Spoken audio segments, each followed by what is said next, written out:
Hi, I'm Morgan, and today I will be reading Chapter 11 of A Bachelor Husband by Ruby M. Ayres. Chapter 11. You went away. The sun was warm, the world was gay. My heart was sad, because although I bade you stay, you did not so, but went away. Chris went on the Friday, and for days beforehand he was like a schoolboy going off for an unexpected holiday.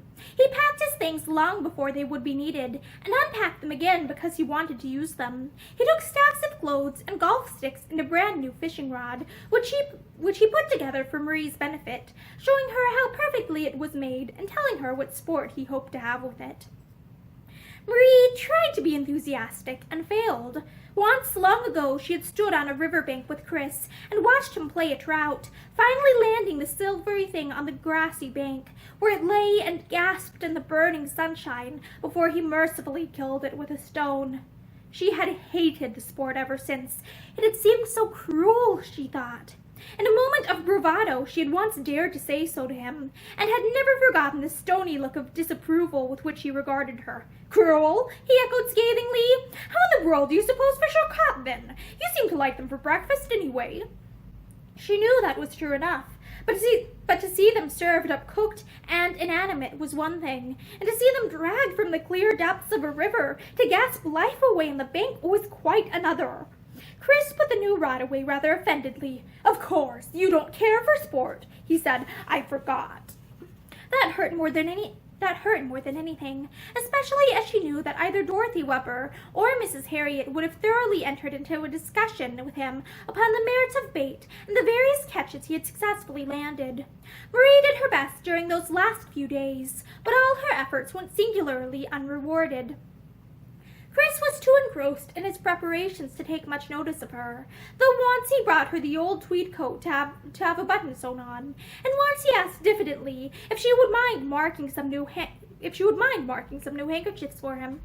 Marie did both little services with passionate gratitude to him for having asked her. During the last day she followed him round the house, just as she had been wont to do when they were both children and he had come home for the holidays. She ran errands for him, and did all the odd jobs which he did not want to do for himself, and at the last, when his fattest portmanteau would not close, she sat on top of it to try and coax it to behave. Chris was kneeling on the floor in his shirt sleeves, tugging at the straps and swearing under his breath. He looked up at her once to say what a pity it was she did not weigh more, but there was a smile in his eyes. You're such a kid, he said affectionately, but he managed to fasten the bag at last, and stood up, hot and perspiring. You've got my address, haven't you? He asked, looking round his dismantled room. Write if you want anything, and I'll send you some postcards. You've got plenty of money in the bank, and there's heaps more when that's gone. Have a good time. Yes, said Marie, and wondered if he would be very contemptuous if she told him that it felt like dying to know that he was going away and that she was to be left behind. He had a last hurried lunch with her and Miss Chester, during which he looked at his watch almost every minute, and hoped that the taxi would not forget to come. You could have had the car, Chris, Miss Chester said, but Chris replied that it was not worthwhile, and that a taxi would do. He went out in the hall to have a last look at his luggage and make sure that nothing was forgotten, and Marie ran up to her room. She stood there with clenched hands and lips firmly set. She was dreadfully afraid that she was going to cry and disgrace herself forever, and then what a memory Chris would have of her to carry away with him. She heard the taxi come up to the door, and the sound of the luggage being taken out. Then Chris came running upstairs, calling to her. Yes, here I am. He came into the room in his overcoat. She had not seen him look so young or happy for weeks, and it gave her another pang to realize that he was quite pleased to be leaving her behind. I'm just off, he said. He came up to her and put his arms round her waist. Take care of yourself, Marie Celeste. Oh, yes. He turned her face upwards with a careless hand and kissed her cheek. I'll send you a wire as soon as we get there. Yes. She stood quite impassively beside him, and then as he would have moved away, she suddenly turned and put her arms round his neck. I hope you will have a good time, Chris, she said, and for the first time since their marriage, kissed him of her own accord. The hot color flew to Chris's face. She had always been so cold and unemotional that this impulsive embrace embarrassed him. For a moment he looked at her wondering. He looked at her wonderingly. Then he asked, "Why did you do that, Marie Celeste?" She forced a little laugh. "Because you're going away, of course." "Oh, I see. Well, goodbye." "Goodbye." But still he hesitated before he turned to the door. But she did not speak, and he went on and downstairs again. Marie went over to the window. There were tears in her eyes, but it did not matter now that Chris had gone. She pulled the curtain aside and looked down into the street. What a heap of luggage he had taken! And she remembered how he had once said that he disliked traveling with a woman because she always took such quantities of baggage. Then Chris came out of the house and got into the taxi. He slammed the door, and she heard him speak to the driver, and the next moment the taxicab had wheeled about and gone. She let the curtain fall and looked round the room. How quickly things happened. A moment ago when she had stood here with his arms about her. Now he had gone. For how long she did not know. When she had asked him, he had answered vaguely that it all depended on the weather, but that he would let her know. A fortnight? She hazarded timidly, and he had answered, "About that, I expect." She went through the dividing door to his deserted room. It was all upside down as he had left it, and strewn with things he had discarded at the last moment. It almost seemed as if he had died and would never come back, she thought wearily, then tried to laugh. After all, there was nothing so strange in his going away for a holiday with his friends. She knew she would not have minded at all had things been all right between them. It was just this dreadful feeling that, although she was his wife, she held no place in his life, that made trivialities a tragedy. She did not count. He could give her a careless kiss, just as he had done years ago, when he came home from Cambridge or went back again, and walk out of the house without a single regret. She wondered what Feathers thought about it all, and her heart warmed at the memory of him. Kind, ugly Feathers. She wished she could see him again. She did her best to be cheerful during the days that followed, but it was uphill work. After the first telegram she heard but seldom from Chris. The weather was topping, so he wrote on a postcard, and they were having splendid golf.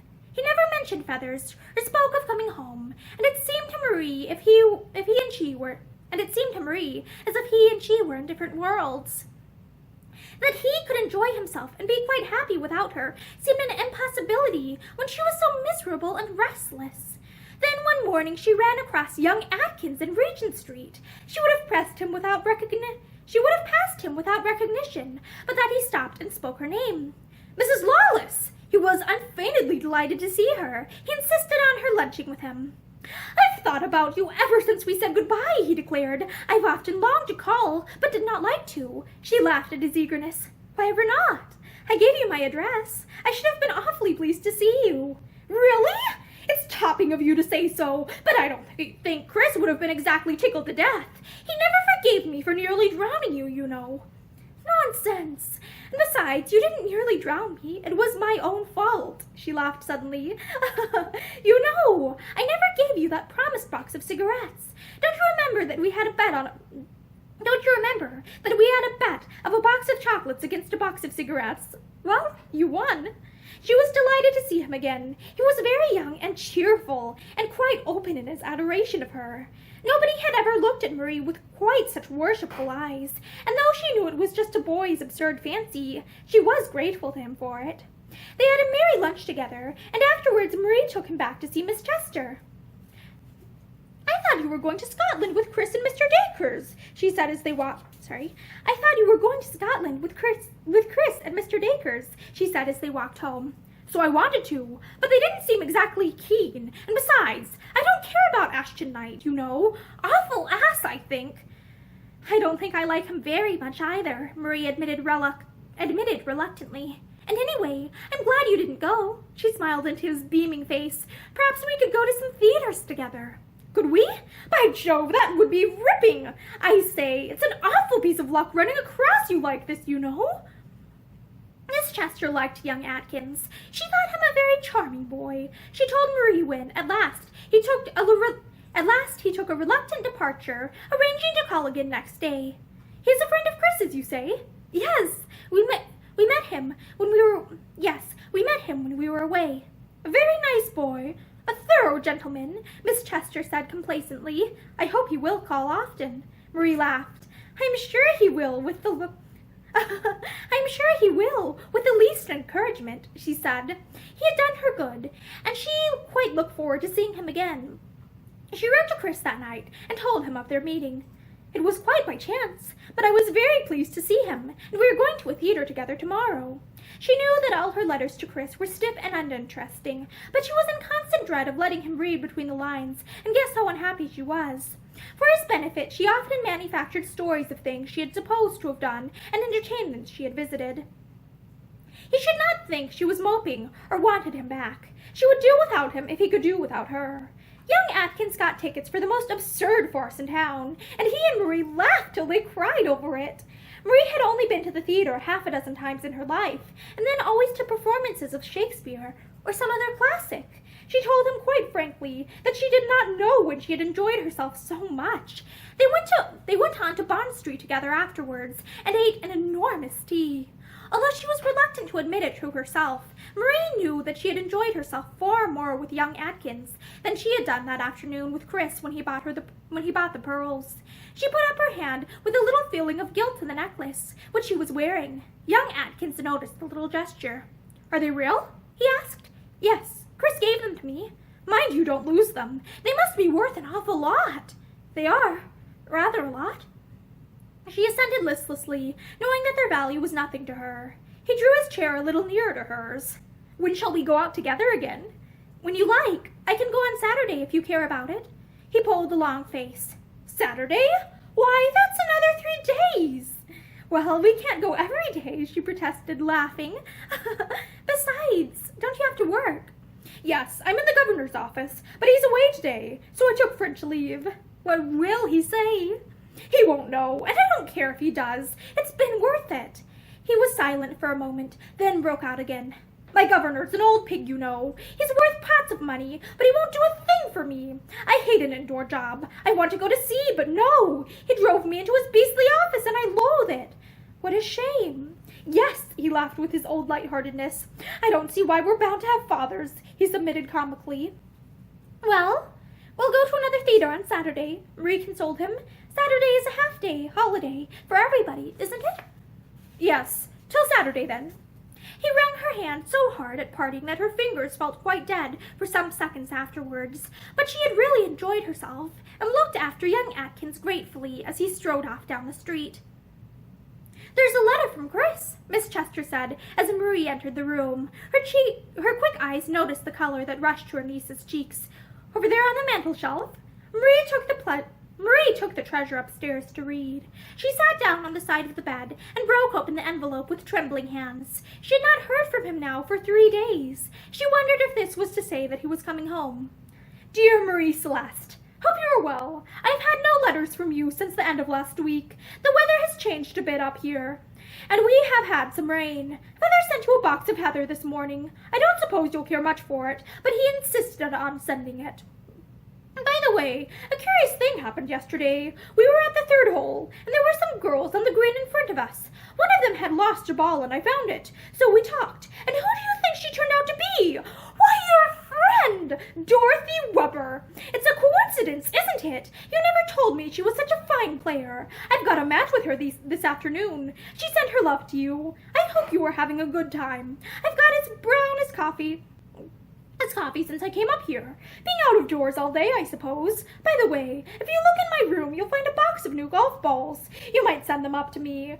I will write again soon. Yours affectionately, Chris. So he had met Dorothy Webber after all. Marie Celeste's heart felt as cold as stone as she sat there with Chris's scrappy letter in her hand. He was up there in Scotland, amongst the heather in the mountains, quite happy and contented, whilst her eyes fell again to his hurried scribble. Feather sent you a box of heather this morning. Kind, ugly Feathers. He, at least, had not forgotten her. During the days that followed, Marie suffered tortures of jealousy. Her overstrained imagination exaggerated things cruelly. She began to sleep badly, and a defiant look grew in her brown eyes. She encouraged young Atkins so openly that at last even Miss Chester was moved to remonstrate gently. "My dear, I am afraid that nice boy is getting a little too fond of you." Is he? Marie laughed. He's only a boy, she said carelessly. Miss Chester looked pained. Boys have hearts as well as grown men, she said gently. More, sometimes, Marie answered flippantly. But she knew that Miss Chester was right. She knew that lately there was a different light in young Atkins' eyes, and a strange quality in his voice whenever he spoke to her. Sometimes she was sorry. Sometimes she told herself that she did not care. Why should she be the only one to suffer? He can't love me, really, she told herself fretfully, when conscience spoke more loudly than usual, reproaching her. He's always known I am married. He would never be so silly as to fall in love with a married woman. Then she would shed bitter tears as she thought of the farce her marriage had been, and long with all her soul for someone to love her, not a boy, as young Atkins was, but a man to whom she could look up, a man who would see that the pathways ran as smoothly as possible for her tired feet. Often the temptation came to her to write and ask Chris to come home. He had been away 3 weeks now, and she knew that Miss Chester was wondering about it all and worrying silently. After all, she was his wife, and it was his duty to be with her. So Marie argued sometimes, knowing all the time that she would rather die than ask anything of him, which he would only grant unwillingly. The big box of heather had arrived from Feathers, and as Marie buried her face in it and closed her eyes, she seemed to breathe the keen mountain air that had swept it on the Scotch moors, and feel the soft, springy turf beneath her feet. Oh, to be there with Chris, to pass the long hours of the fading summer days with him and be happy. She wrote a little note to Feathers and thanked him. It was kind of you to think of me. I have never been to Scotland, but the smell of the heather seemed to show it to me as plainly as if I could really see it all. You have never found any white heather, I suppose. If you do, please send me a little piece for luck. She had no real belief in luck. It had long since passed her by, she was sure, but a day or so later a tiny parcel arrived containing a little bunch of white heather, smelling strongly of cigarettes, for a cigarette box had been the only one Feathers could find in which to pack it. He had got up with the dawn the day after her note reached him, and searched the country for miles to find the thing for which she had asked him. Marie slept with it under her pillow, and carried it in her frock by day. A sort of shyness prevented her from showing it to Miss Chester, though once she asked her about it. "And Madge, are you superstitious?" Miss Chester looked up and smiled. "I used to be, years ago," she admitted. "I used to bow to every sweep I met, and refused to sit down 13 at a table." "Is that all?" Marie asked. Miss Chester stifled a little sigh. "Well, I once wore a piece of white heather round my neck, night and day for 2 years," she said after a moment. "It was given to me by the man I should have married if he had lived. But the white heather brought me no luck, for he was drowned at sea when he was on his way home for our wedding." Marie's face hardened a little. "There is no such thing as luck," she said. "I know a better word for it," Miss Chester answered gently. "I mean fate. I think each one of us has his or her fate mapped out, and that it always happens for the best, though we may not think so." There was a little silence. "I wonder," Marie said sadly, but she still wore the white heather. And that is the end of Chapter 11 of A Bachelor Husband by Ruby M. Ayres. Thank you for listening to this chapter with me, and I hope that you have a great day. Bye!